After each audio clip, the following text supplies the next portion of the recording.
Scalping एक बहुत ज़बरदस्त स्ट्रेटजी है जो यूज़ करके ट्रेडर्स अच्छे खासे प्रॉफिट्स बना लेते हैं। प्रॉफिट्स छोटे रहते हैं लेकिन बहुत फ्रीक्वेंट रहते हैं। फ्रीक्वेंट बेसिस पर मल्टीपल टाइम्स जो है ट्रेड एग्जीक्यूट होते हैं उनके, और छोटे छोटे प्रॉफिट्स ऐड होकर उनके अच्छे खासी रिटर्न्स आ जाती हैं। तो आज हम लोग स्कैल्पिंग के बारे में बात करेंगे और मैं आपको एग्जांपल दूंगा कि मैं कैसे स्कैल्पिंग करता हूँ या आपको कैसे स्कैल्पिंग करनी चाहिए। अगर आप यूट्यूब पर या बेसिकली किधर भी सर्च करेंगे, इवन गूगल में, तो स्कैल्पिंग करने की डिफरेंट स्ट्रेटजीज़ हैं। हर ट्रेडर अपने अंदाज से, अपने लिहाज से और उसको स्कैल्पिंग कर रहा होता है। और ये डिफरेंट क्यों है? क्योंकि हमारे पास डिफरेंट इंडिकेटर्स हैं, हमारे पास डिफरेंट कॉइन्स हैं। हर कॉइन का बैकग्राउंड, हर कॉइन का बिहेवियर दूसरे कॉइन से थोड़ा डिफरेंट है। और स्पेशली कभी कभी जो न्यूज़ रहती हैं या जो बैकग्राउंड पर चल रहा होता है स्पेसिफिक कॉइन के बारे में, वो उसको बैडली इम्पैक्ट करता है या लेट्स से कि उसको हाईली वोलेटाइल बना देता है। अभी लेट्स से कि जितने भी मेटावर्स के प्रोजेक्ट हैं, आज कोई ऐसी गेम है आपके पास, अलाइस है या एक्सिस है या कुछ भी जो गेम्स हैं, वो लोग लैंड सेल कर रहे हैं अपनी, या लेट्स से कि NFT उनकी लॉन्च है मार्केट प्लेस में वो दिन में। तो सबको मालूम है कि जिस दिन उनकी लैंड सेल हो गई है, जिसके दिन वो लोग अपनी NFTs जो है लॉन्च करेंगे मार्केट प्लेस में, तो उस दिन उनके जो गवर्नेंस टोकन है वो ज़्यादा से ज़्यादा बाई होगा और ज़्यादा से ज़्यादा एक्सचेंज होगा, उसकी ज़्यादा से ज़्यादा ट्रेडिंग होगी। तो वो दिन में वो कॉइन हाईली वोलेटाइल रहेगा। तो एनी हाउ ये डिपेंड करता है सिचुएशन पर। हमेशा जो टाइम फ्रेम है, मिनिमम टाइम फ्रेम यूज़ होती है स्कैल्पिंग में, क्योंकि जो रियल स्कैल्पिंग है वो बहुत ही ज़्यादा क्विक और बहुत ही ज़्यादा एफिशिएंट तरीके से होती है। जो प्रो टाइप के ट्रेडर्स होते हैं वो इसको कर पाते हैं एफिशिएंटली, उनके पास अच्छे खासे फंड्स होते हैं, अच्छे खासी उनका एक्सपीरियंस होता है ये चार्ट्स वगैरह रीड करने का, टेक्निकल एनालिसिस का, और अच्छी खासी सपोर्ट होती है उनको। बट हम लोग जो बेसिक लेट्स से ट्रेडर्स हैं या बिल्कुल न्यूबीज़ हैं क्रिप्टो मार्केट में ट्रेडिंग, वो लोग स्कैल्पिंग कर रहे हैं। स्कैल्पिंग के दो कंसेप्ट हैं। एक कंसेप्ट तो ये है कि आप डॉलर्स कमा रहे हैं, आपकी जो ट्रेडिंग है, आपका जो प्रॉफिट है वो आप डॉलर्स में ले रहे हैं। और दूसरी स्कैल्पिंग की टाइप क्या है कि आपके नंबर ऑफ़ कॉइन्स आप उनको इंक्रीज़ कर रहे हैं। अगर मेरे पास 100 ADA थे, 100 ADA थे, और मैं स्कैल्पिंग करके विद इन 1 वीक इसको 150 ADA बना दिया, 140 120 ADA बना दिया, तो ये मेरी जो नंबर ऑफ़ कॉइन्स हैं इनको इंक्रीज़ करने वाली स्कैल्पिंग होगी। तो आपने चूज़ करना है कि जो आपको सूट करती है। इसकी मैं आपको एग्जांपल देता हूँ। एग्जांपल देने से पहले हम लोग चेक करते हैं एक कॉइन जिस पर मैंने स्कैल्पिंग की है मोस्टली, और उसकी डेट्स चेक करते हैं कौन कौन सी डेट्स में वो कॉइन सूटेबल था स्कैल्पिंग के लिए, मैंने क्यों वो डेट्स चूज़ की, वो सारी चीज़ें हम लोग डिस्कस करेंगे। इसका एक बार इंटरफेस ओपन हो लें। इंटरफेस अभी ओपन हो गया, नेटवर्क थोड़ा स्लो है। तो ये डेट देखें, आपको नज़र आएगा जनवरी 15, ये टॉप पर आया था जनवरी 15। उसके बाद आपके पास है जनवरी 16 और उसके बाद आपके पास है 19 जनवरी। तो मैं अपने वैलेट में जाता हूँ, यहाँ पर आपको दिखा रहा है -4 इधर नज़र आ रहे हैं। ये सिर्फ प्राइस के लिहाज से है, ये ट्रेडिंग का लास्ट इस तरह का नहीं है, क्योंकि मैं कितने दिन से इसको बाई सेल नहीं किया। तो प्राइस के हिसाब से जो जो मार्केट की प्राइस ऊपर जा रही है, यहाँ पर प्लस या माइनस दिखाता रहेगा, वो मार्केट प्राइस है। तो ये कॉइन आप चेक करें। अभी मेरे पास है अरीना 41,825। इनिशियली मेरे पास थे ओनली 13,000 कॉइन्स थे, 13,000 कॉइन्स थे ओनली मेरे पास आज से 2 महीना पहले। और इसको मैंने सिर्फ लेट्स से कि ऑलमोस्ट अराउंड 10 डेज सिर्फ स्कैल्पिंग की है इसमें। उसके बाद मार्केट जो थी बिल्कुल सिटी जा रही थी, साइडवेज जा रही थी, कंसोलिडेशन पीरियड में थी, तो उस टाइम मैं स्कैल्पिंग नहीं कर पाया और नहीं की, टाइम थोड़ा मसरूफ़ भी था। बट एनी हाउ मैं आपको इसका अपना ट्रेड की हिस्ट्री में जाता हूँ। हिस्ट्री में जाने के बाद अगर आप वो डेट चेक करें 15 16 जो जनवरी आ रही थी, लेट्स से कि ये 12 दिसंबर है, ये पीछे चले गए हम लोग। ये देखें यहाँ से स्टार्ट होती है, 15 जनवरी है, क्योंकि ये दिसंबर है, उससे पहले वाला महीना था। तो इधर से अगर आप देखें 15 15 15 15 15 15 15, फिर आपको नज़र आना स्टार्ट होगा 16 16। ये सारे के सारे जो ऑर्डर्स हैं 16 डेट के हैं, एक ही डेट के हैं। और उसकी रीज़न क्या है कि मैं स्कैल्पिंग कर रहा था और मेरा जो पर्पस था स्कैल्पिंग का वो डॉलर कमाना नहीं था, बल्कि जो नंबर ऑफ़ कॉइन्स हैं उनको इंक्रीज़ करना था। तो इसीलिए मैं सिर्फ 13,000 से इसको 41,000 कॉइन्स जो हैं वो बना पाया, क्योंकि मेरा जो मोटिव था वो कॉइन्स को इंक्रीज़ करना था। तो आप अपनी सबसे पहले जो आपकी टाइप ऑफ स्कैल्पिंग है आप उसको चूज़ करेंगे, और चूज़ करने के बाद जो बंदे डॉलर्स में कर रहे हैं, ऑफ कोर्स वो लोग जो कम से कम टाइम फ्रेम यूज़ कर सकते हैं, 15 मिनट्स या 5 मिनट्स टाइम फ्रेम यूज़ करके जो मेन पॉइंट्स हैं ट्रेडिंग की अपॉर्चुनिटीज़ हैं उसको आइडेंटिफाई करेंगे। इस तरह का व्यू करके लेट्स से कि किसी बंदे ने यहाँ पर एंट्री ली, यहाँ पर सेल किया, जैसे फिर सेल शार्ट किया, यहाँ पर इधर से किया इधर। तो ये वाले जो पॉइंट्स हैं, ये वाले जो इनको आइडेंटिफाई करने के लिए आपको टेक्निकल एनालिसिस चाहिए होगा।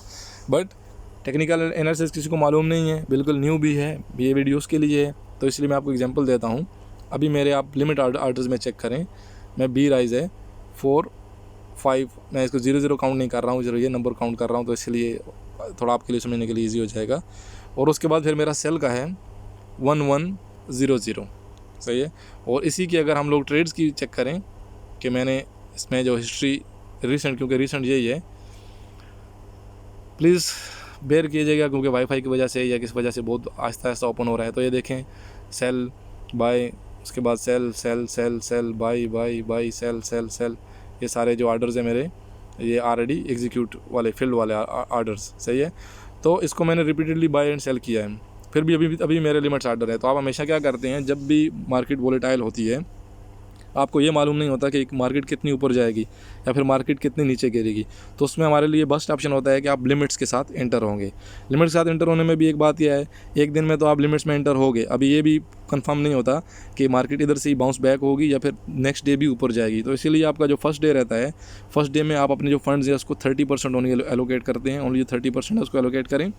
30% में से फिर आप उसको DKA के लिए एटलीस्ट 4 पर डिवाइड करें, जितने नंबर ऑफ़ कॉइन्स आ रहे हैं आप उसको सेल करें। सेल करने का क्या है कि लेट्स से कि अभी प्राइस चल रही है किसी कॉइन की $1 पर, और मैंने ऑलरेडी अपना जो पोर्टफोलियो है 30% उसका 4 हिस्से बना लिए।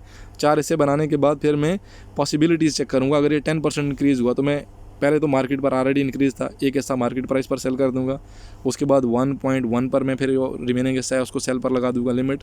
अगेन ये चीज़ें याद रखें, एग्जांपल के लिए मैं आपको बता रहा हूँ, क्योंकि मार्केट के हिसाब से, वॉलेटिलिटी के हिसाब से या कॉइन के हिसाब से आपका जो टारगेट है या जो लिमिट आर्डर है वो भी चेंज हो सकते हैं। उसके लिए आपको थोड़ा इसको स्टडी करना पड़ेगा। और उसके बाद फिर मैं 1.2 अगर ब्रेक होता है तो ये आर्डर्स आप जो लाइव चार्ट है, लाइव चार्ट पर जाकर उसके रेजिस्टेंस वगैरह चेक करके कर सकते हैं, क्योंकि किसी भी कॉइन की एक ही रेजिस्टेंस और एक ही जो सपोर्ट है नहीं होती, इन बिटवीन उसमें मैनी होती हैं। आप स्मॉलर टाइम फ्रेम में जाते रहेंगे, कोई ऐसी यहाँ देखिए इधर की जो सपोर्ट है यहाँ पर एज अ रेजिस्टेंस काम कर रही है, यहाँ पर सपोर्ट है, सही है। तो आपको डिफरेंट लाइन खींचनी होगी, एक ही लाइन नहीं होती है। उसके बिटवीन फिर आप जो अपने जो आर्डर्स हैं, अगर ये ब्रेक हो गया, अगर 1.2 ब्रेक होता है तो नेक्स्ट टारगेट क्या हो सकता है, 1.5 हो सकता है। तो मैं 1.5 पर जो थर्ड हिस्सा था मेरा या फोर्थ हिस्सा था उसको लगा दूंगा। तो ये मेरी फर्स्ट डे के लिए ओनली। उससे होगा क्या अभी आपने एक कॉइन बाई किए, वो सेल कर दिए, 1.2 वाला आर्डर हिट हो गया, लेकिन प्राइस उधर से ऊपर नहीं गई, प्राइस उधर से वापस नीचे आ गई, बाउंस बैक हो गई। तो मैं क्या करूँगा, अभी करंट प्राइस चल रही है 1.1, तो मैं अगर 1.1 पर भी दोबारा बाई कर लूँगा कॉइन्स, तो at least 3 coins, 4 coins, 10 coins, 30 coins या 100 कॉइन्स, डिपेंड करता है प्राइस कितनी है, बजट कितना है, तो आपके इंक्रीज़ हो गए। और विद इन अ डे ही, within a few minutes ही, 1 आवर ही, 2 आवर ही, उधर से प्राइस फिर थोड़ी ऊपर गई। आपने 1.1 पर कुछ कॉइन्स बाई किए, अभी फिर दोबारा प्राइस चली गई 1.19, 1.2 भी हिट नहीं कर रही है, बट 1.19 होगी। तो फिर भी आप इसको दोबारा सेल कर सकते हैं। दोबारा सेल करने से क्या होगा कि आपने इसको 1.1 पर बाई किया हुआ है और 1.19 पर जाते हुए आपको कुछ प्रॉफिट आ जाएंगे, $1, $2, $3, $4। अभी इधर से थोड़ी नीचे क्रैश हुई, दोबारा वापस आई, 1.15 पर आई, आपकी जो बाइंग प्राइस थी उस पर नहीं भी आई, 1.15 पर आई, आपने दोबारा बाई कर लिए। तो उससे क्या होगा, यहाँ से बाई करने में, यहाँ से सेल करने में और दोबारा इसको यहाँ पर बाई करने में आपको अच्छे खासे प्रॉफिट्स मिल गए। आपके जो नंबर ऑफ़ कॉइन्स है वो इंक्रीज़ हो गए। आपका जो रिमेनिंग 70% पोर्टफोलियो था, इनिशियल कॉइन्स थे, आप वो रखे नेक्स्ट दिन के लिए, दूसरे दिन के लिए, ताकि क्योंकि अगर मार्केट चलती है ट्रेंड्स के साथ, अगर ट्रेंड्स अप ट्रेंड्स है तो मार्केट पॉसिबिलिटी होती है ऊपर ही जाएगी, नेक्स्ट डे में भी ऊपर ही जाएगी। तो आपने उस दिन के लिए रखे। अभी उस दिन में भी आपने आपके जो 70% थे उससे फिर 70% जो है आप यूटिलाइज़ करें, क्योंकि कभी कभी ऐसा होता है कंटिन्यूसली 2 दिन जाने के बाद चांस रहता है, मिनिमल चांस रहता है कि मार्केट थोड़ी सी वापस आए, और आपने उससे 70% रखे, फिर वो 70% का आपने एटलीस्ट 4 शेयर्स बनाए ऐसे ही, और फिर उसको सेम रिपीट किया, सेम। और रिमेनिंग जो आपके रह जाएंगे 70% में से 30% आप उनको ऐसे ही रहने दें, ना छेड़ें, जब तक आप एक फ़ाइनल डिसीजन पर नहीं जाते। और अगर आपके पास $10 हैं, मेरे पास ये ट्रेड्स लगे हुए हैं, और ट्रेड्स अगर आप चेक करें, बाई का मैंने लिमिट आर्डर मेरा लगा हुआ है, और मैंने 1 तारीख को लगाया था, आज 3 तारीख हो गई, 2 दिन गुजर गए, लेकिन मैं टेंशन में नहीं हूँ, कुछ प्रॉब्लम नहीं, क्योंकि उधर ही मेरा एक सेल का भी आर्डर लगा हुआ है, सेल का भी आर्डर लगा है, सेल का भी है, सेल का भी है।